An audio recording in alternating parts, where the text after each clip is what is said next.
যদি আপনি প্রধানমন্ত্রী আবাস যোজনার ঘর পাওয়ার জন্য আবেদন করতে চান, সেলফ সার্ভের জন্য আবেদন করতে চান, এখন বর্তমানে দুটি পদ্ধতি রয়েছে। এক নম্বর পদ্ধতি, আপনাকে কিন্তু অবশ্যই আবাস প্লাস যে অ্যাপটা রয়েছে মোবাইল অ্যাপ, ওইটা কিন্তু আপনি মোবাইল ফোন থেকে ইনস্টল করে আপনি কিন্তু মোবাইল থেকে আপনি সার্ভের জন্য আবেদন করতে পারেন। দ্বিতীয়ত, এখানে কিন্তু আপনি আপনার ইমেল আইডি থেকে ইমেল করতে পারেন ডাইরেক্ট পঞ্চায়েত দপ্তরে যে মন্ত্রী রয়েছেন দিলীপ ঘোষ মহাশয়, ওনাকে কিন্তু ইমেল করতে পারেন। এবার ইমেলের মাধ্যমে কিভাবে আবেদন করতে হবে এই টপিকে ভিডিও দিয়েছিলাম, না দেখে থাকলে নিচের লিঙ্ক থেকে দেখতে পারেন। আজকের এই ভিডিওটির মাধ্যমে স্টেপ বাই স্টেপ দেখিয়ে দিচ্ছি অ্যাপ থেকে সম্পূর্ণ নতুনভাবে কিভাবে আপনি সার্ভের জন্য আবেদন করবেন। তার জন্য যদি আপনি বাড়ির টাকা পেতে চান, সার্ভে করতে চান মোবাইল থেকে, তাহলে অবশ্যই ভিডিওটি শুরু থেকে একদম শেষ পর্যন্ত দেখে নিন। আপনাদের স্টেপ বাই স্টেপ প্রতিটা অপশান বুঝিয়ে বলছি। তো প্রধানমন্ত্রী আবাস যোজনার সেলফ সার্ভে করার জন্য সবার প্রথম আপনাদের গুগল প্লে স্টোর থেকে আবাস প্লাস 2024 এই অ্যাপটা আপনাকে ইনস্টল করতে হবে এবং এর সঙ্গে সঙ্গে অবশ্যই আপনাকে আধার ফেস আরডি এই অ্যাপটা আপনাকে ইনস্টল করতে হবে। এবার অ্যাপ দুটি ইনস্টল করার পর এখানে আপনাকে আবাস প্লাস 2024 এই অ্যাপটা আপনাকে ওপেন করতে হবে। এই অ্যাপটা ওপেন করার সঙ্গে সঙ্গে এখানে কিন্তু অ্যাপটা ওপেন হবে এবং আপনাদের পরবর্তী স্টেপগুলো দেখাচ্ছি কি করতে হবে। এখানটায় অ্যাপটা ওপেন করার সঙ্গে সঙ্গে সমস্ত ল্যাঙ্গুয়েজ কিংবা ভাষাগুলো বেরিয়ে আসবে। আপনি যে ভাষায় এখানে ফর্মটা ফিল আপ করতে চাইছেন, এখানটায় কিন্তু ওই ভাষা আপনাকে সিলেকশন করতে হবে। তো এখানে আপনাদের বোঝানোর সুবিধার্থে আমি কিন্তু এখানে বেঙ্গলি এইটা আমি সিলেকশন করলাম এবং নিচে গেট স্টার্টেড অপশনটায় ক্লিক করতে হবে। এবার গেট স্টার্টেড অপশানে ক্লিক করার সঙ্গে সঙ্গে পরবর্তী অপশনটা বেরিয়ে আসবে। এখানে আপনাদের দ্বিতীয় নম্বর যে অপশনটা নাগরিক সুবিধাভোগী ব্যবহারকারী হিসাবে লগ ইন করুন, এই অপশনটায় আপনাকে ক্লিক করতে হবে। ক্লিক করার পর নিচের দিকে আসবেন, এখানে কিন্তু যাবতীয় তথ্যগুলো দেওয়া রয়েছে। এবার নিচের দিকে আসার পর এখানটায় পরবর্তী অপশনটায় ক্লিক করবেন। তারপরে এখানে যতগুলো দেওয়া রয়েছে অপশান প্রত্যেকটি ঘরে চেকমার্ক করবেন এইভাবে এবং তারপরে কনফার্ম কনসেন্ট এই অপশনটায় ক্লিক করবেন। কনফার্ম অপশানে ক্লিক করার পর ওকে অপশানে ক্লিক করবেন এবং তারপরে এখানটায় কিন্তু অ্যালো অপশানে ক্লিক করবেন। অ্যালো অপশানে ক্লিক করার সঙ্গে সঙ্গে এখানে কিন্তু পরবর্তী পেজ বেরিয়ে আসবে, যেখানটায় বলা হচ্ছে আধার কার্ড নাম্বার লিখুন। মানে যার আপনি বাড়ির জন্য সার্ভে করছেন তার আধার কার্ডের নাম্বারটা এখানটায় লিখতে হবে। এবার আধার কার্ডের নাম্বারটা লেখার পর নিচের দিকে আসবেন এবং যাচাই করুন এই অপশানটায় ক্লিক করতে হবে। যাচাই করুন অপশানটায় ক্লিক করার সঙ্গে সঙ্গে এখানে কিন্তু একটা সার্কেল দেওয়া হবে। এই যে সার্কেলটা, এই সার্কেলের মধ্যে আপনার মুখটাকে আনতে হবে এবং যখনই এখানে গ্রিন কালার হয়ে যাবে এখানে কিন্তু আপনার চোখের পাতাটা ব্লিঙ্ক করার সঙ্গে সঙ্গে এখানে কিন্তু ইমেজ ক্যাপচার সাকসেসফুলি এই লেখাটা শো করবে। এবার ছবিটা তোলার সঙ্গে সঙ্গে এখানে দেখাবে ইকেওয়াইসি সফলভাবে সম্পন্ন হয়েছে। আপনার আধার কার্ড অনুযায়ী এখানে ফটো দেখাবে এবং নাম, বাবার নাম, আধার নাম্বার এবং ডেট অফ বার্থ দেখাবে। এখানটায় কি করবেন, ঠিক থাকলে ঠিক আছে এই অপশনটায় ক্লিক করবেন এবং এখানটায় আপনাকে একটা 4 সংখ্যার পিন তৈরি করতে হবে। তো প্রথম যে ঘরটা এখানটায় আপনি 4 সংখ্যার পিন বসিয়ে দেবেন এবং তারপরে ঘরটায় সেম পিনটা এখানটায় নিচের দিকে বসিয়ে দেবেন। তারপরে এখানে পিন তৈরি করুন এই অপশনটায় আপনি ক্লিক করবেন। এবার পিন তৈরি করার সঙ্গে সঙ্গে পরবর্তী এখানে সমীক্ষার যে ফর্মটা, ওই ফর্মটা ওপেন হবে এবং এখানটায় প্রথম 1 নম্বর পয়েন্টে বলা আছে ঠিকানার বিবরণ, যেখানটায় প্রথম রাজ্যের নাম ওয়েস্ট বেঙ্গলে সিলেকশন করতে হবে এবং তারপর এখান থেকে জেলার নাম সিলেক্ট করবেন। তারপরে এখানে ব্লকের নাম, আপনার যে ব্লক রয়েছে ওই ব্লকের নাম সিলেকশন করবেন। তারপরে আপনার পঞ্চায়েতের নাম এবং তারপরে আপনার গ্রামের নামটা সিলেক্ট করবেন। তারপরে নিচের দিকে আসার পর অগ্রসর হন এই অপশনটায় ক্লিক করবেন। এবার অগ্রসর অপশানে ক্লিক করার সঙ্গে সঙ্গে একটু লোডিং হবে। ঠিকানাটা লোডিং হওয়ার পর এখানে কিন্তু দেখাবে আপনার ঠিকানার বিবরণ সফলভাবে সংরক্ষিত হয়েছে। এবারে গো টু নেক্সট অপশানটায় ক্লিক করতে হবে। এবার নেক্সট অপশানে ক্লিক করার সঙ্গে সঙ্গে পরবর্তী পেজ খুলবে, যেখানটায় ড্যাশবোর্ড দেখতে পাবেন এবং এখানটায় প্রথমে একটা অপশন দেওয়া রয়েছে আপনার নিজস্ব বাড়ি পাওয়ার জন্য একটি সেলফ সার্ভে করুন।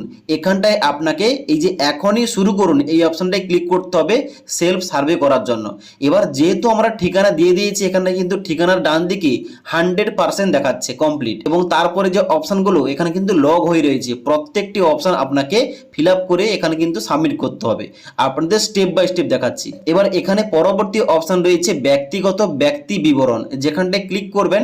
ক্লিক করার সঙ্গে সঙ্গে প্রথম কিন্তু বলা হচ্ছে পরিবারের কর্তার নাম। আপনার পরিবারের যে প্রধান, ওই পরিবারের প্রধানের নামটা এই ঘরটায় লিখবেন।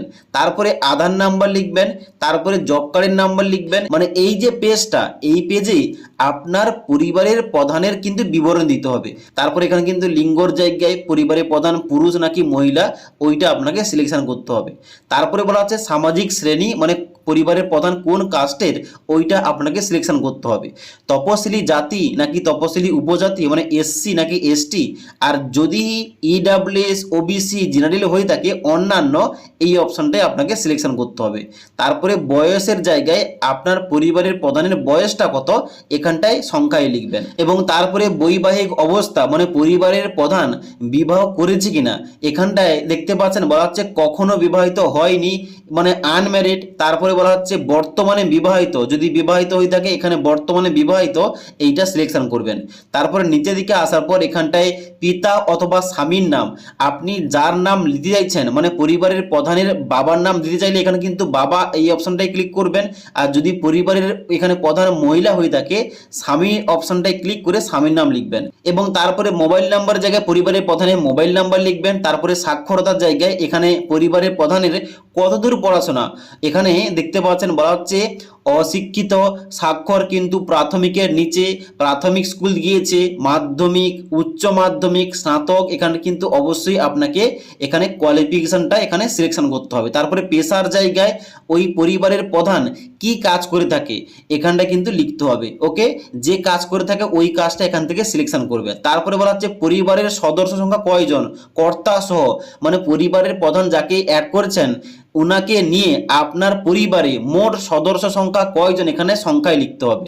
তারপরে নিচের দিকে আসবেন, বলা হচ্ছে এখানে আরপিডব্লিউডি আইন 2016 অনুযায়ী কোনো অক্ষমতা কিংবা প্রতিবন্ধী হয়ে থাকলে হ্যাঁ অপশনটায় ক্লিক করবেন, আর না হলে না করবেন। তারপর নিচের দিকে আসবেন, বলা হচ্ছে গুরুতর রোগে আক্রান্ত যে কোনো সদস্য, যদি কোনো পরিবারের সদস্য গুরুতর রোগে আক্রান্ত হয়ে থাকে, যেমন কুষ্ঠরোগ, ক্যান্সার, এইচআইভি, কালাজ্বর এবং সিলিকোসিস, এবং এই রকমের কিন্তু যদি কোনো রোগে আক্রান্ত হয়ে থাকে সিলেক্ট করবেন। আর যদি না হয়ে থাকে এখানে কিছুই নয়, এখানটা কিন্তু ক্লিক করবেন। তারপর নিচের দিকে আসবেন, বার্ষিক পারিবারিক আয় কত, এখানটায় লিখতে হবে।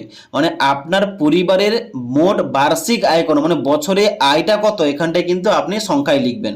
তারপরে সেভ অ্যান্ড নেক্সট এই অপশনটায় ক্লিক করবেন।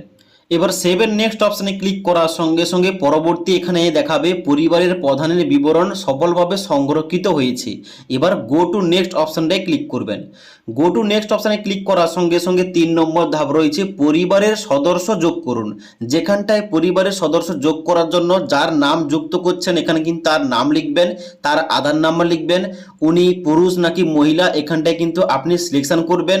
তারপরে পরিবারের প্রধানের সঙ্গে তার সম্পর্ক কি, এখানটায় আপনাকে সিলেকশন করতে হবে। এবং তারপরে নিচের দিকে আসার পর বয়সের জায়গায় যে সদস্যের নাম অ্যাড করছেন তার বয়স লিখবেন, তার বৈবাহিক অবস্থা লিখবেন, মোবাইল নাম্বার এবং তার পড়াশোনা কতদূর, এবং তারপরে তার পেশা কি রয়েছে, কি কাজ করে, এখানে সিলেক্ট করার পর তারপরে এখানে উনি যদি প্রতিবন্ধী হয়ে থাকে হ্যাঁ অপশনটায় ক্লিক করবেন, আর না হলে না অপশনটায় ক্লিক করে সদস্য যোগ করুন অপশনটায় ক্লিক করবেন। এবার সদস্য যোগ করুন অপশনটায় ক্লিক করার সঙ্গে সঙ্গে আপনি যে সদস্যের নামটা যুক্ত করেছেন ওনার নাম কিন্তু এখানটায় দেখতে পাবেন। এবং এখানে নিচে আবার কিন্তু ঘর দেওয়া রয়েছে, আপনি যদি আরো কোনো সদস্য যুক্ত করতে চান সেম টু সেম ভাবে ওনার নাম লিখতে হবে, আধার নাম্বার, ওনার লিঙ্গ কি রয়েছে, কর্তার সঙ্গে তার সম্পর্ক কি, এবং বয়স এবং মোবাইল নাম্বার ইত্যাদি দিয়ে কিন্তু এখানটায় আবার সদস্য যোগ করুন এই অপশনটায় ক্লিক করবেন। ওকে, এবার পরিবারের সদস্য সংখ্যার ঘরে আপনি যে সংখ্যা লিখেছেন, মানে 4 জন কি 5 জন কিংবা 6 জন, আপনাকে কিন্তু প্রত্যেক মেম্বারের নামটা অ্যাড করতে হবে। ওকে, সমস্ত মেম্বারের নাম অ্যাড করার পর এখানে দেখতে পাবেন এখানে পরবর্তী অপশনটা বেরিয়ে আসবে, সেভ অ্যান্ড নেক্সট এই অপশনটায় ক্লিক করবেন। এবার সেভ এন্ড নেক্সট অপশনে ক্লিক করার সঙ্গে সঙ্গে আপনার পরিবারের যতজন সদস্যের নাম যুক্ত করেছেন এখানে কিন্তু প্রত্যেকের নামটা এখানটায় দেখতে পাবেন। এবার বলা হচ্ছে যে উপভোক্তা চয়ন করুন, মানে উপভোক্তাকে বাড়ি পাওয়ার জন্য কার নামে আবেদন করতে চান তার নামের ডান দিকে টিক চিহ্ন করবেন। টিক চিহ্ন করার পর নিচে পরবর্তী অপশনটায় ক্লিক করবেন।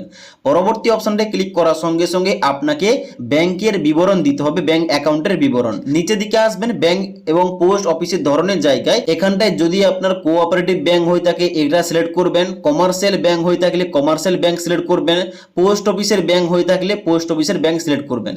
তো এইভাবে আপনার যেটা আপনি কিন্তু ওইটা সিলেক্ট করবেন। তারপরে ঘরটায় ব্যাংকের নাম আপনাকে সিলেকশন করতে হবে, আপনার কোন ব্যাংকের বই ওইটা কিন্তু আপনাকে এখান থেকে সিলেকশন করতে হবে। তারপর রয়েছে ব্যাংকের শাখার নাম, যেখানটা কিন্তু আপনাকে আপনার যে ব্যাংকের শাখা ওই শাখার নামটা এখান থেকে আপনাকে সিলেকশন করতে হবে। ওকে, সিলেকশন করার পর নিচের দিকে আসবেন, এখানে ব্যাংক অ্যাকাউন্টের নাম্বারের জায়গায় আপনার অ্যাকাউন্ট নাম্বার লিখবেন, তারপরে আবার পুনরায় এখানটায় অ্যাকাউন্ট নাম্বার লিখবেন এবং তারপরে নিচের দিকে আসার পর এখানে ব্যাংক অ্যাকাউন্টের ওই পাসবই অনুযায়ী উপভোক্তার নাম মানে আপনার নামটা এখানটায় লিখবেন। তারপর নিচের দিকে আসার পর সেভ এন্ড নেক্সট অপশনটায় ক্লিক করবেন। এবার এখানে আপনাকে হাউজিং সংক্রান্ত মানে আপনার বাড়ি সংক্রান্ত যাবতীয় তথ্য দিতে হবে, এখানটায় কিন্তু ভুল করলে চলবে না। এই ডাটাগুলো অনুযায়ী আপনার বাড়িতে সমীক্ষা করার জন্য সরকারি দপ্তরের লোক আসবে এবং সমস্ত কিছু যাচাই করবে। তো এখানে কি বলা হচ্ছে, প্রথম যে পর্যবেক্ষণাধীন বাড়ির মালিকানা কি ধরনের, মানে আপনার যে বাড়িটা ওইটা আপনার নিজস্ব বাড়ি, যদি নিজস্ব বাড়ি হয়ে থাকে এখানটায় মালিকানাধীন এখানে সিলেক্ট করবেন এবং যদি ভাড়া বাড়িতে থাকছেন এখানটায় ডান দিকে ভাড়া বাড়ি এটা আপনি সিলেকশন করবেন। এবার যেহেতু আমার নিজস্ব বাড়ি আমি কিন্তু এখানে প্রথমটা সিলেক্ট করলাম। তারপরে বলা আছে দেওয়ালের প্রধান উপাদান কি পাকা নাকি কাঁচা, এখানটায় কিন্তু আপনি সিলেক্ট করবেন। ছাদের প্রধান উপাদান কি পাকা নাকি কাঁচা, এখানে কিন্তু আপনাকে সিলেকশন করতে হবে। তারপর বলা হচ্ছে কক্ষের সংখ্যা মানে আপনার বাড়ির মধ্যে কয়টা রুম রয়েছে ওইটা কিন্তু আপনাকে সিলেকশন করতে হবে। তারপর নিচের দিকে আসবেন, বলা হচ্ছে শৌচাগার সুবিধা আছে কিনা, যদি শৌচাগারের সুবিধা থেকে থাকে হ্যাঁ অপশনটায় ক্লিক করবেন, আর না হলে না অপশনটায় ক্লিক করবেন। তারপরে পরিবারের আয়ের প্রধান উৎস কি, এখানটায় আপনাকে সিলেকশন করতে হবে। এখানটা রয়েছে চাষাবাদ এবং অস্থায়ী শ্রম, তার সঙ্গে সঙ্গে খাদ্য সংগ্রহ এবং সরকারি চাকরি কিংবা কিছুই নয়, কিংবা এখানে আংশিক সময় বা পূর্ণকালীন গৃহস্থালী পরিষেবা, এখানটায় আপনাকে সিলেকশন করতে হবে আপনার ক্ষেত্রে যেটা হবে, মানে আপনার পরিবারের আয়টা কোনখান থেকে আসে, কি কাজ করে আসে। ওকে, তারপরে বলা হচ্ছে মোটর চালিত 3 অথবা 4 চাকার যান যদি থেকে থাকে হ্যাঁ অপশনটায় ক্লিক করবেন, আর না হলে না করবেন। যান্ত্রিক 3 ও 4 চাকার কৃষি সরঞ্জাম থেকে থাকলে হ্যাঁ অথবা না করবেন। তারপরে কোনো সদস্যের কাছে কিষাণ ক্রেডিট কার্ড থেকে থাকলে হ্যাঁ অথবা না করবেন। তারপরে সরকারি কর্মচারী হিসাবে কোনো সদস্য থেকে থাকলে হ্যাঁ অথবা না করবেন। তারপরে বলা হচ্ছে সরকারের সাথে নিবন্ধিত একটি অকৃষি উদ্যোগের মালিক এমন কোনো সদস্য যদি থেকে থাকে হ্যাঁ অপশানে ক্লিক করবেন, না হলে না অপশানটা ক্লিক করবেন। তারপরে বলা হচ্ছে যদি কোনো সদস্য প্রতি মাসে 15,000 টাকার বেশি আয় করে থাকে হ্যাঁ করবেন, আর না হলে না করবেন। তারপরে বলা হচ্ছে আইকন প্রদানকারী কোনো সদস্য থেকে থাকলে হ্যাঁ করবেন, আর না হলে না অপশনটায় ক্লিক করবেন। তারপরে বলা হচ্ছে 2.5 একর কিংবা তারও বেশি সেচযুক্ত জমির মালিক হয়ে থাকলে হ্যাঁ করবেন, আর না হলে না অপশনটায় ক্লিক করবেন। তারপর বলা হচ্ছে 5 একর কিংবা তার বেশি সেচবিহীন জমির মালিক হয়ে থাকলে হ্যাঁ করবেন, আর না হলে না অপশনটায় ক্লিক করবেন। এবার আশ্রয়হীন পরিবার হয়ে থাকলে হ্যাঁ করবেন, আর না হলে না অপশনটায় ক্লিক করবেন। তারপরে বলা হচ্ছে বলা হচ্ছে নিঃস্ব কিংবা ভিক্ষানে বেঁচে থাকা এইরকম পরিবার হয়ে থাকলে হ্যাঁ করবেন, আর না হলে না অপশনটায় ক্লিক করবেন। তারপর বলা হচ্ছে ম্যানুয়াল স্ক্যাভেঞ্জার হয়ে থাকলে হ্যাঁ করবেন, আর না হলে না অপশনটায় ক্লিক করবেন। আদিম উপজাতি গোষ্ঠী হয়ে থাকলে হ্যাঁ অথবা না করবেন। তারপরে নিচের দিকে আসবেন, বলা হচ্ছে বৈধভাবে মুক্তিপ্রাপ্ত ব্যান্ডেড শ্রমিক হয়ে থাকলে হ্যাঁ করবেন, আর না হলে না করবেন। তারপরে বলা হচ্ছে আপনার কি বাড়ি নির্মাণের জন্য জমি আছে, এখানটায় কিন্তু অবশ্যই হ্যাঁ করতে হবে, নাহলে কিন্তু আপনি বাড়িটা পাবেন না, মানে বাড়ির জমি না থাকলে আপনি কোথায় বাড়ি করবেন। তারপর বলা হচ্ছে আপনার পরিবার কি প্রথমবার আবাসন প্রকল্পের সুবিধা পাচ্ছে, এখানটায় হ্যাঁ করবেন। তারপরে সেভ এন্ড নেক্সট অপশানে ক্লিক করবেন। এবার সেভ এন্ড নেক্সট অপশানে ক্লিক করার সঙ্গে সঙ্গে পরবর্তী পেজ খুলবে। বলা হচ্ছে এখানে কি পুরনো বাড়ির ছবি আপলোড করুন, মানে আপনার যে বর্তমান যে পুরনো বাড়িটা ওই বাড়ির ছবিটা আপনাকে আপলোড করতে হবে। এই যে নিচে একটা অপশন দেওয়া রয়েছে আপলোড ইমেজ, এখানটায় ক্লিক করে আপনাকে আপলোড করতে হবে এবং নিচে এই যে মন্তব্য যোগ করুন এখানটায় আপনি সম্পূর্ণ লিখবেন আপনার বাড়িটা দরকার, এবং এখানটায় কিন্তু সম্পূর্ণ বুঝিয়ে লিখবেন যে আপনার কি জন্য বাড়ি দরকার, আপনার বাড়ির অবস্থা কিরকম এবং আপনার কন্ডিশন কিরকম, এবার কিন্তু এখানে মন্তব্য যোগ করুন, এখানটায় কিন্তু আপনাকে সম্পূর্ণটা লিখে দিতে হবে। ওকে, লেখার পর এখানে নিচে সেভ এন্ড নেক্সট অপশনটায় ক্লিক করবেন। এবার তারপরে বলা হচ্ছে এখানে যে খালি সাইটের ছবি আপলোড করুন। যেখানটায় আপনি বাড়ি করবেন ওই খালি সাইটের ছবিটা কিন্তু আপনাকে আপলোড করতে হবে। এবার সেম টু সেম ভাবে আপলোড ইমেজ অপশনে ক্লিক করার সঙ্গে সঙ্গে ক্যামেরা এখানে বেরিয়ে আসবে, যেখানটায় কিন্তু আপনার ওই এলাকায় দাঁড়িয়ে আপনাকে ছবিটা তুলতে হবে। ওকে, এবং তারপরে মন্তব্য লেখার পর নিচে সেভ এন্ড নেক্সট অপশনে ক্লিক করবেন। এবার সেভ এন্ড নেক্সট অপশনে ক্লিক করার সঙ্গে সঙ্গে পরবর্তী এখানে পেজটা খুলবে। 7 নম্বর পয়েন্টে সুবিধাভোগী পছন্দ নির্বাচন করুন। এখানটায় প্রথম বলা হচ্ছে উপভোক্তা রাজমিস্ত্রির প্রশিক্ষণে ভর্তি হতে চান। যদি ভর্তি হতে চান হ্যাঁ অপশনটায় ক্লিক করবেন, আর না হলে না করবেন। তারপরে বলা হচ্ছে আপনি কি ধরনের বাড়ি তৈরি করতে চাইছেন। এখানে কিন্তু অনেকগুলো এখানে নকশা কিংবা ডিজাইন দেওয়া রয়েছে। এখানে দেখতে পাচ্ছেন প্রথম বাড়ির এখানে ডিজাইন দেওয়া রয়েছে এবং তারপরে এখানে দ্বিতীয় নম্বর দেওয়া রয়েছে। এইভাবে কিন্তু আপনি বাড়ি তৈরি করতে চাইলে এখানে কিন্তু সিলেক্ট করতে পারেন। এবার নিচের দিকে আসার পর এবার 3 নম্বর বাড়ির ধরন দেওয়া রয়েছে। এবার আপনি যে বাড়িটা তৈরি করতে চান কিংবা যে ধরনের বাড়ি তৈরি করতে চান অবশ্যই ওইটায় সিলেক্ট করবেন। সিলেক্ট করার পর সেভ এন্ড নেক্সট অপশনটায় ক্লিক করবেন। সেভ এন্ড নেক্সট অপশনে ক্লিক করার সঙ্গে সঙ্গে পরবর্তী কিন্তু আপনার পুরো যে অ্যাপ্লিকেশন ফর্মটা ওইটা কিন্তু আপনি দেখতে পাবেন। যেখানটায় প্রতিটা অপশান লেখা রয়েছে এখানটায় অবশ্যই সমস্ত কিছু একবার যাচাই করবেন, চেক করবেন আপনি তথ্যগুলো ঠিকঠাক দিয়েছেন কিনা। এবার এখানে কিন্তু এই পেজে আসার পর উপরের দিকে দেখবেন একটা অপশান দেওয়া রয়েছে পিডিএফ ডাউনলোড করুন। এখানটায় কিন্তু ক্লিক করে আপনার যে এই ফর্মটা অবশ্যই ডাউনলোড করে নেবেন। কারণ এই ফর্মটা ডাউনলোড করলে আপনি পরবর্তীতে দেখাতে পারবেন কিংবা আপনি নিজেও দেখতে পারবেন আপনার ফর্মে কোন অপশানের জায়গায় আপনি কি লিখেছিলেন। ওকে, তো এখানে কিন্তু পিডিএফটা অবশ্যই ডাউনলোড করে নেবেন। ডাউনলোড করার পর নিচের দিকে আসবেন। একদম নিচের দিকে আসার পর পরবর্তী স্টেপে যাওয়ার জন্য এই যে পরবর্তীতে যান এই অপশানটায় ক্লিক করবেন এবং তারপরে পরবর্তীতে যান এই অপশানটায় ক্লিক করবেন। ক্লিক করার সঙ্গে সঙ্গে পরবর্তী পেজ খুলবে যেখানটায় আপনার নাম, জেন্ডার, মোবাইল নাম্বার, জব কার্ডের নাম্বার এবং তার সঙ্গে সঙ্গে গ্রামের নাম শো করবে। এবার এখানটায় আপনাকে দুটি কাজ করতে হবে, আধার কার্ড যাচাই করুন এবং জব কার্ড যাচাই করুন। এই দুটোতে ক্লিক করার সঙ্গে সঙ্গে অটোমেটিকলি যদি আপনার আধার কার্ড জব কার্ড ঠিকঠাক হয়ে থাকে এখানে কিন্তু গ্রিন টিক দেখাবে। এবার অনেকেই প্রশ্ন করছিল যে জব কার্ড যদি কারোর না থাকে তাহলে কি হবে। জব কার্ড না থাকলে কিন্তু আপনি ঘরের জন্য আবেদন করতে পারবেন না, কারণ এই সমস্ত যে ঘর এটা কিন্তু জব কার্ডের আন্ডারে দেওয়া হয়ে থাকে। তার জন্য জব কার্ড না থাকলে আপনি ঘরটা পাবেন না। পরিবারের যদি জব কার্ড না থাকে অবশ্যই কিন্তু জব কার্ডের জন্য পঞ্চায়েতে গিয়ে আবেদনও করতে পারেন। ওকে, তো জব কার্ড থাকতে হবে ঘরের সার্ভে করার জন্য কিংবা ঘর পাওয়ার জন্য।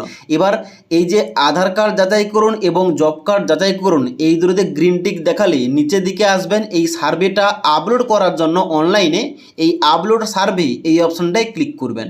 এবার আপলোড সার্ভে অপশনটায় ক্লিক করার সঙ্গে সঙ্গে পরবর্তী পেজটা খুলবে যেখানটায় দেখাবে সার্ভে সেভ সাকসেসফুলি এবং এখানটায় কিন্তু হোম পেজে যাওয়ার জন্য এই যে ঠিক আছে অপশনটায় ক্লিক করবেন। ওকে, এবার আপনাকে একটা কাজ করতে হবে।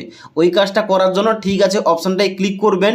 ঠিক আছে অপশনটায় ক্লিক করার সঙ্গে সঙ্গে হোম পেজে নিয়ে যাবে যেখানটায় দেখতে পাবেন আপনার সার্ভের যে পিডিএফ ওটা কিন্তু ডাউনলোড করার জন্য ওখানটায় হোম পেজে একটা অপশান দেওয়া থাকবে ডাউনলোড করুন। ওখানটায় ক্লিক করে ফাইনাল যে অ্যাপ্লিকেশান ফর্ম কিংবা সার্ভের ফর্ম ওটা কিন্তু আপনি ডাউনলোড করে আপনার কাছে রাখবেন। যখন ভেরিফিকেশান অফিসার আসবে যাবতীয় ডকুমেন্টস চা হবে অবশ্যই কিন্তু ওই কাগজ দেখাবেন এবং যা যা ডকুমেন্টস চা হবে অবশ্যই ডকুমেন্টসগুলো জমা করবেন এবং তারপরে ভেরিফিকেশান অফিসার সমস্ত কিছু যাচাই করার পর যদি দেখছে যে ফর্মে দেওয়া যাবতীয় তথ্য আপনার বর্তমানে যে পরিস্থিতি ওইটা অনুযায়ী সমস্ত ঠিকঠাক রয়েছে এবং আপনার যে ঘর বাড়ি ওটা কিন্তু ক্ষতিগ্রস্ত, ঘরটা পাওয়ার যোগ্য, উনি কিন্তু অবশ্যই এই যে ঘর পাওয়ার এই যে সার্ভেটা এটা কিন্তু অ্যাপ্রুভ করে দেবে এবং অ্যাপ্রুভ করলে আপনার যে ঘরের টাকাটা দুটি কিস্তির মাধ্যমে ব্যাঙ্ক অ্যাকাউন্টে যে ব্যাঙ্ক অ্যাকাউন্টটা দিয়েছিলেন ওই ব্যাঙ্ক অ্যাকাউন্টে দুটি কিস্তির মাধ্যমে 1,20,000 টাকা অ্যাকাউন্টে আসবে। ওকে, তো এই ছিল সম্পূর্ণ আপডেট আপনাদের বললাম। এখন বর্তমানে আপনি যদি প্রধানমন্ত্রী আবাস যোজনার ঘর পেতে চান এখন কিন্তু বর্তমানে বাড়িতে বসে অনলাইনে সার্ভে করতে পারেন মোবাইল অ্যাপ থেকে। এবার এই যে সার্ভে চলছে সার্ভে করার কিন্তু লাস্ট ডেট রয়েছে 31শে আগস্ট পর্যন্ত।